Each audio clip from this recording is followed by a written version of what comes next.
सांवले से भाई की बीवी बहुत ही सुंदर थी। भाभी ने अपनी पहली रात को अपने कमरे में जाने से पहले मुझे आंख मारी थी। अपने पति से ज्यादा वह मेरे पीछे पड़ने लगी थी। एक दिन भैया घर पर नहीं थे, तब अचानक दोपहर में भाभी ने मुझे फोन किया।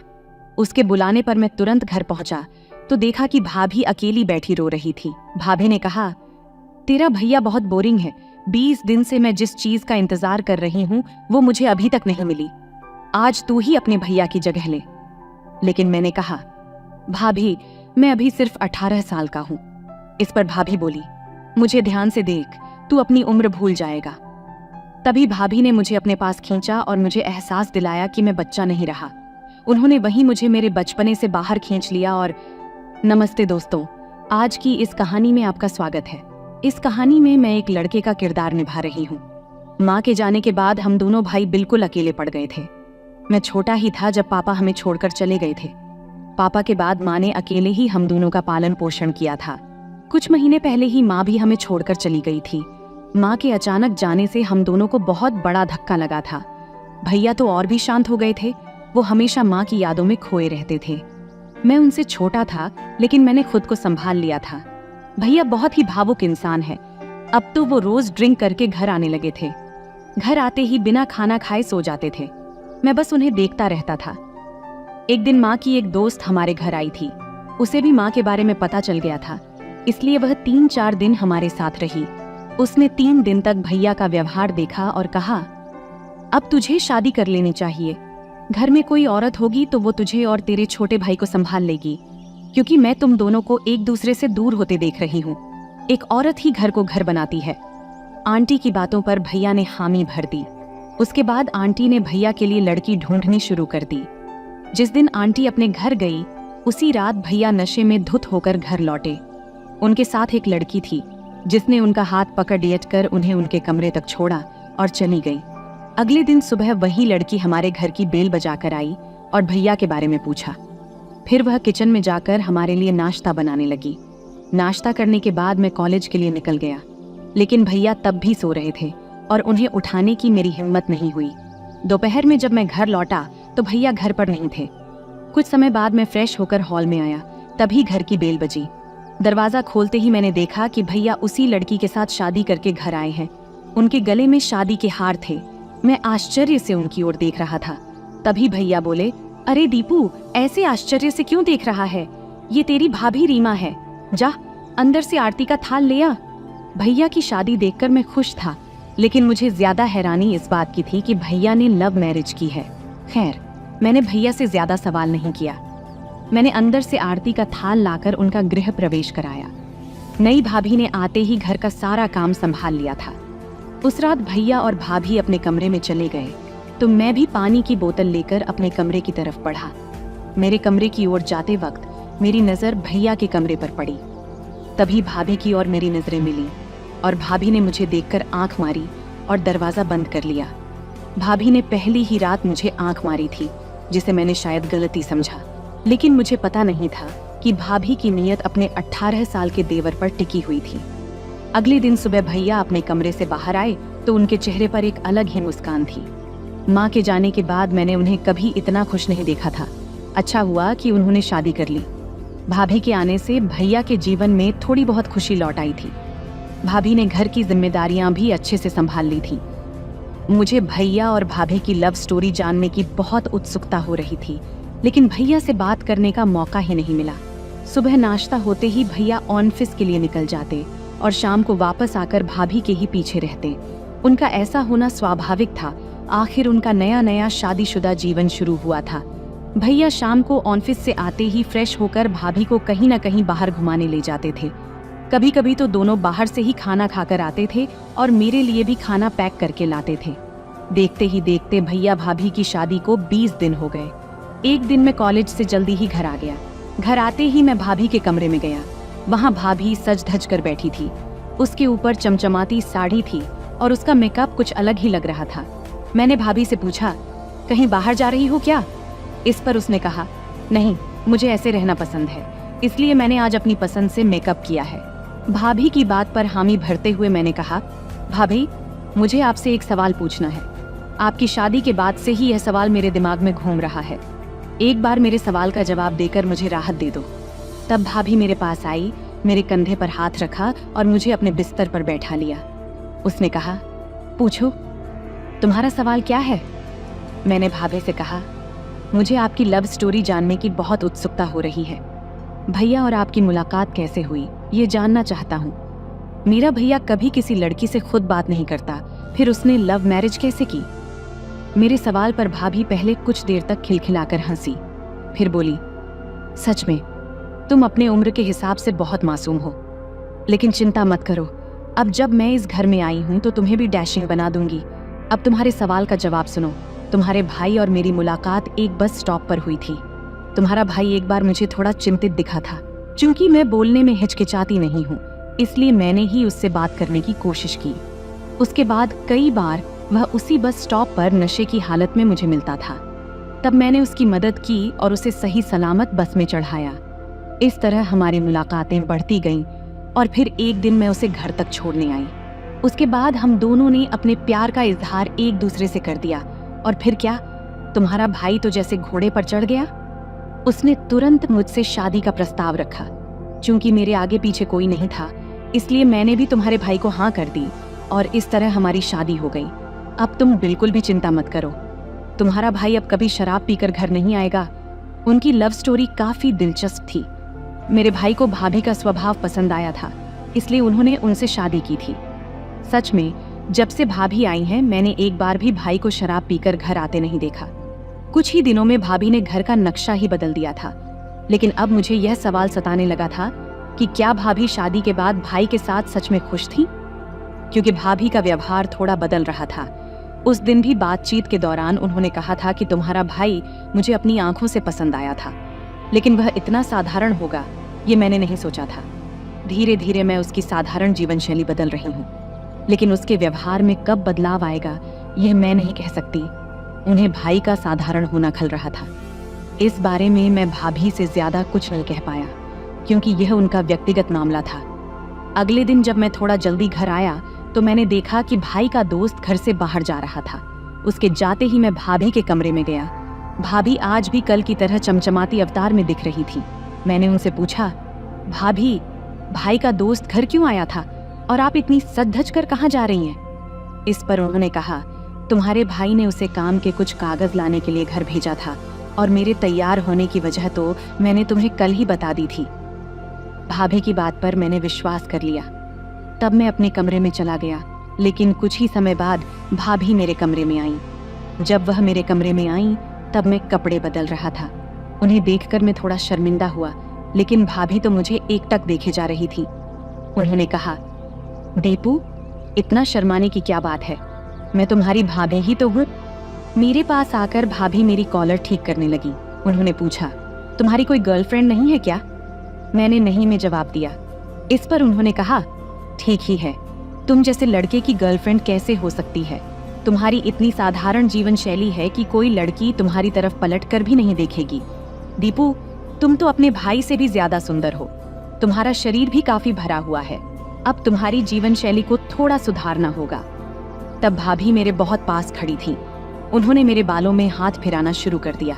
वह मुझसे इतनी करीब थीं कि मुझे शर्म आने लगी, लेकिन भाभी दूर जाने को तैयार नहीं थी।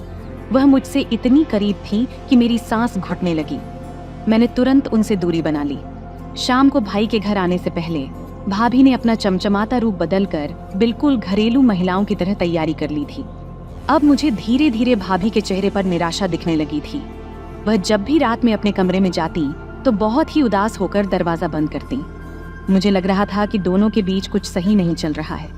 उनके बीच की बातों के बारे में पूछने की मेरी हिम्मत नहीं होती, क्योंकि वह उनके निजी मामले थे। मैं इतना बड़ा भी नहीं हुआ था कि भाई से इस बारे में सवाल कर सकूं। ऐसे ही कुछ दिन बाद माँ की वह दोस्त घर आई थी। भाभी को देखकर वह तो चौंक गई। उन्होंने भाई से कहा, मैं तुम्हें कुछ दिनों से फोन कर रही हूँ। तुम्हारे लिए 2-3 रिश्ते देख रखे थे। तुम्हारी शादी हो गई, इसके बारे में मुझे तो तुमने एक शब्द भी नहीं बताया। मैं तुम्हें कुछ कहने वाली नहीं थी, पर तुमने तो सीधे मेरा फोन उठाना ही बंद कर दिया। भाई ने माँ की दोस्त के सामने मुस्कुराकर इस बात को संभाल लिया। उन्होंने अपनी शादी के बारे में माँ की दोस्त को कुछ नहीं बताया था। अब जब उन्होंने भाभी को खुद देखा तब उन्हें शादी की खबर मिली। माँ की दोस्त कुछ घंटे हमारे घर रुकी थी। उन्होंने कुछ ही समय में भाभी का निरीक्षण कर लिया था। तब उन्होंने जो शब्द कहा वह मेरे दिमाग में बैठ गया था। भाई के न होने पर माँ की दोस्त ने धीरे से मुझसे कहा, तुम्हारी भाभी का चाल चलन मुझे ठीक नहीं लगता। घर में एक युवा देवर है, इस बात को ध्यान में रखकर उसे शालीनता से रहना चाहिए। मुझे लगता है कि वह तुम्हारे सामने जानबूझकर सज धज कर रहती है। मैं उसे ज्यादा नहीं जानती, लेकिन तुम उससे सावधान रहो। जाते जाते माँ की दोस्त ने मेरे दिमाग में एक चिंगारी छोड़ दी थी। माँ की दोस्त जो कुछ भी कह गई वह बिल्कुल सही था। भाभी के नटने खटने पर मेरी नजर हमेशा रहती थी, लेकिन मैंने कभी सामने से कुछ जाहिर नहीं किया था। भाभी और भाई में काफी फर्क था। भाई बहुत साधारण और सांवला था, जबकि भाभी बहुत ही सुंदर और चतुर थी। सच में क्या उन्हें मेरे सांवले भाई से प्यार था? यह सवाल अभी भी मेरे मन में था। खैर, मुझे क्या, मुझे तो 2 वक्त का खाना वक्त पर मिल रहा था और मेरा सारा काम भी वक्त पर हो रहा था। कुछ दिनों बाद भाई गांव गया। वह गांव के घर के संदर्भ में वहां गया था। भाई के जाने के बाद घर में सिर्फ मैं और भाभी थे। उस दिन मेरी कॉलेज से छुट्टी थी, लेकिन कुछ समय के लिए मैं अपने दोस्त के घर गया था।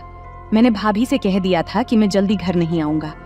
थोड़ी ही देर में जब मैं घर आया तो देखा भाभी फिर से सज धज कर तैयार थी। इतना ही नहीं, उनका अंदाज भी कुछ अलग ही था। मुझे देखते ही उन्होंने मुझे अपने कमरे में बुलाया और मेरे सामने बार बार अपनी साड़ी को ठीक करती रहीं।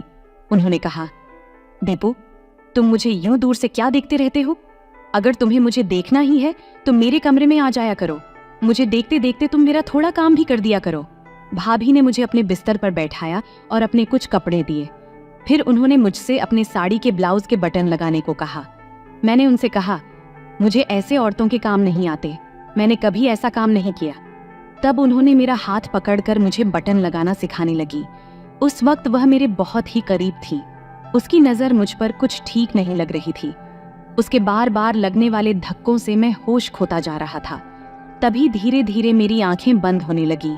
उसी समय भाभी मुझसे अलग हुई और उसने मुझे मेरे नाम से पुकारा। तभी मैं होश में आया, लेकिन जब मैंने उसकी तरफ देखा तो उसने कहा, जैसा मैंने सिखाया था वैसे सारे बटन लगा दे। उस वक्त मेरे हाथ में भाभी के कुछ ऐसे कपड़े थे जो मुझे छूने भी नहीं चाहिए थे। भाभी अपने 18 साल के देवर से कौन सा काम करवा रही थी, इसका उसे कोई अंदाजा भी नहीं था। मैं उसे मना भी नहीं कर पाया। तब मैंने चुपचाप बटन लगाने शुरू किए। मेरे हाथ बुरी तरह से कांप रहे थे, क्योंकि भाभी मेरे सामने ही खड़ी थी और मुझे घूर रही थी। उस दिन वह पूरे दिन अपने चमचमाते अवतार में घर में घूमती रही। मैंने एक चीज नोटिस की थी कि वह भैया के सामने कभी ऐसे कपड़े नहीं पहनती थी। उस दिन मैंने उससे सवाल किया कि तुम भैया के सामने ऐसे कपड़े क्यों नहीं पहनती? इस पर उसने कहा, तुम्हारा भैया पूरी तरह से बोरिंग है, उसे मेरा यह पहनावा पसंद नहीं आता। उसके कारण मैं हमेशा अपनी मर्जी से नहीं जी सकती, इसलिए जब वह घर पर नहीं होता तब मैं अपनी पसंद के मुताबिक रहती हूँ। और बताओ, मैं इस लुक में कैसी लग रही हूँ? मैंने कहा, तुम बहुत अच्छी लग रही हो। मैंने उसकी प्रशंसा उसके पूछने पर ही की थी। मेरी बात सुनते ही उसने मेरा हाथ पकड़ा और मुझे अपने कमरे में ले गई। उसने मुझे आईने के सामने खड़ा कर दिया और खुद मेरे पास आकर खड़ी हो गई। भाभी ने कहा, तुम्हें मैं कैसी लगती हूँ? मुझे तो तुम बहुत अच्छे लगते हो। देखो, हम दोनों की जोड़ी कितनी अच्छी लग रही है। कहाँ तुम्हारा भैया और कहाँ तुम। सचमुच बबलू अपने नाम की तरह ही बोरिंग है, लेकिन तुम अपने नाम के मुताबिक डैशिंग हो। तुम मेरे आज्ञाकारी हो। जब से मैंने तुम्हें अपनी रहन सहन बदलने को कहा, तब से तो तुम्हारी सुंदरता में और निखार आ गया है। भाभी ने उस वक्त मेरा हाथ जोर से पकड़ा और मुझे अपने पास खींचने लगी। वह मेरी भाभी थी। मुझे हमारे रिश्ते की मर्यादा पता थी, लेकिन शायद भाभी वह सब भूल चुकी थी। मुझे उसे छूने में भी शर्म आ रही थी। तब मैंने उसे अपने से दूर किया और अपने कमरे में चला गया। सुबह तक मैंने अपने कमरे का दरवाजा भी नहीं खोला था। अगले दिन कॉलेज की छुट्टी थी, फिर भी मैं सुबह सुबह कॉलेज के लिए निकल गया, क्योंकि मैं पूरे दिन भाभी की नजरों के सामने नहीं रह सकता था। वह कहती, तुम्हारा भैया बहुत बोरिंग है, और मुझे अपने करीब खींचने की कोशिश करती रहती। कुछ दिनों से उसके व्यवहार में काफी बदलाव आ गया था। शुरुआत में शादी के वक्त वह पतिव्रता बनकर रहती थी, लेकिन अब उसका व्यवहार पूरी तरह बदल गया था। अब वह हमेशा भैया की बुराई करने लगी थी। भैया में ऐसी क्या कमी थी कि वह भाभी को खुश नहीं रख पा रहा था? क्या उसकी इस कमी के कारण ही भाभी का झुकाव मेरी ओर बढ़ता जा रहा था? उस रात जब भैया घर पर नहीं था तो भाभी के व्यवहार के कारण मैंने खुद को कमरे में बंद कर लिया था, लेकिन आधी रात को मैंने किसी को घर में आते हुए देखा था। 3 दिन बाद भैया घर आया। तब नाश्ते के वक्त मैंने सबके सामने उससे सवाल किया। मैंने कहा, भैया, क्या तुमने कल रात अपने दोस्त को कुछ कागजात लेने के लिए घर भेजा था? इस पर भैया ने साफ मना कर दिया और भाभी की ओर गुस्से से देखने लगा। उसने भाभी से पूछा, नरेंद्र यहाँ क्यों आया था? तब भाभी भैया के सामने रोने लगी। वह बोली, बबलू, तुम्हारा छोटा भाई कुछ भी झूठ बोल रहा है। मुझे तो दीपू के बारे में तुमसे बात करनी थी। मैंने उसकी गलती छिपाई, लेकिन यह बेवजह मेरी बदनामी करने लगा है। असल में यह है कि जब तुम गांव गए थे तब दीपू ने मेरे साथ अजीब तरह का व्यवहार करना शुरू किया था। बोलते बोलते उसने भैया को कुछ वीडियो दिखाया। उसने मुझे जबरदस्ती अपने कपड़ों पर बटन लगाने के लिए अपने कमरे में बिठाया था। उसने मेरी अनजाने में वीडियो भी बना ली थी। भैया को वह वीडियो दिखाकर वह उसे बताने लगी कि दीपू उसके कमरे में आकर यह अजीब हरकत की है। मैं तो इतनी डर गई थी कि मैंने खुद को कमरे में बंद कर लिया था। उस वक्त भैया ने भाभी की बात पर यकीन कर लिया था। भाभी के सामने ही वह मुझ पर चिल्लाया। वह अपनी पत्नी के लिए मुझे मारने लगा था। फिर भाभी ने ही खुद भैया को मुझसे दूर किया। उस दिन वह गुस्से में ऑफिस के लिए निकल गया। उसके जाने के बाद अपने नकली आंसू पोंछते हुए भाभी मेरे पास आई और बोली, दीपू, तुम्हारे भैया से कुछ भी पूछने से पहले तुम्हें मुझसे एक शब्द तो कहना चाहिए था। बेवजह तुमने भैया के सामने झूठ क्यों बोला? तुम झूठ बोल रहे थे, इसीलिए मैंने तुम्हारा जो सच था वह तुम्हारे भैया के सामने रख दिया। अब आगे से ऐसा मत करना। तुम्हारी अगर कोई इच्छा हो तो तुम मुझसे कह सकते हो। और हाँ, तुम खुद को बिल्कुल छोटा मत समझो। तुम्हारी कोई भी इच्छा हो उसे मैं जरूर पूरा करूंगी। बस एक बार तुम मुझसे कहकर तो देखो। तब भाभी की बातों का मतलब मुझे पूरी तरह से समझ में आ गया था, लेकिन मुझे उस पर गुस्सा भी उतना ही आ रहा था। उसने भैया के सामने मुझे झूठा साबित कर दिया था। उस वक्त मैं भी गुस्से में कॉलेज के लिए निकल गया। कॉलेज जाकर भी मैंने एक भी लेक्चर अटेंड नहीं किया। मेरे दिमाग में बस भाभी की बातें ही घूम रही थीं। देखा जाए तो भाभी को मुझसे कुछ अलग ही उम्मीदें थीं, लेकिन मैं हमेशा उसे खुद से दूर करता रहा था। सच कहूं तो मैं इतना भी छोटा नहीं था कि बार बार एक सुंदर स्त्री को खुद से दूर करता रहूं। अब तो मैं भैया की नजर में खराब हो ही चुका था, तो भाभी के साथ वक्त बिताने में क्या बुराई थी? वह तो मुझे पूरी तरह से अपनी हामी दे चुकी थी। उस दिन अचानक मैंने कॉलेज से घर जाने का फैसला किया। घर पहुंचते ही मैंने दरवाजा खोला और अंदर गया। अंदर जाते ही मैं भाभी के कमरे में चला गया। वह रोज की तरह उसी तरह सज धज कर तैयार थी। मुझे देखते ही वह मेरे पास आई और बोली, आ गए तुम। मुझे पता था कि तुम्हारी आंखों के सामने भी मेरी सुंदरता चमक रही होगी। तुम चिंता मत करो, जो भी सुख तुम्हें चाहिए वह मैं तुम्हें जरूर दूंगी। बस बदले में तुम अपना मुंह बंद रखोगे।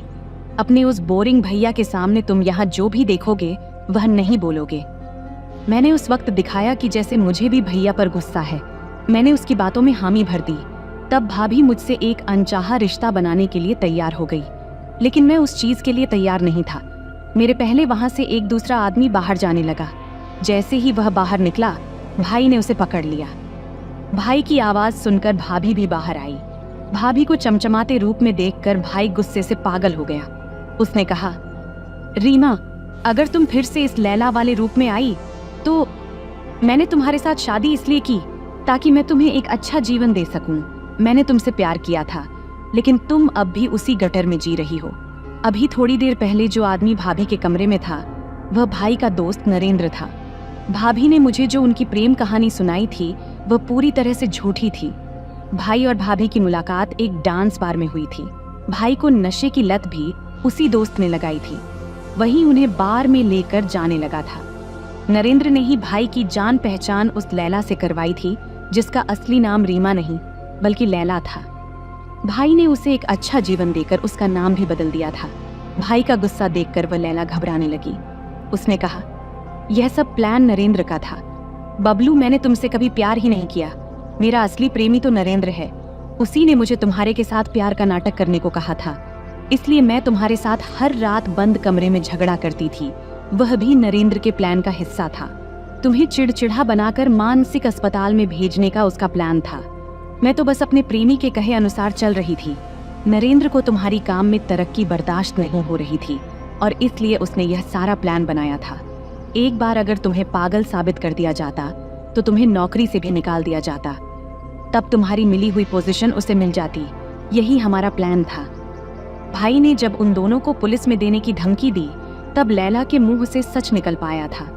उसे लगा कि सच बताने के बाद भाई उसे पुलिस में नहीं देगा, लेकिन नरेंद्र के साथ वह भी उन सारे अपराधों की बराबर की दोषी थी।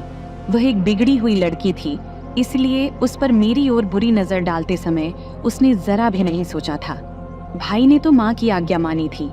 माँ हमेशा उससे कहती थी, मैं तुम्हारी शादी किसी साधारण और गरीब जरूरतमंद लड़की से करूंगी। भाई को रीमा यानी लैला में एक गरीब और जरूरतमंद लड़की दिखी थी।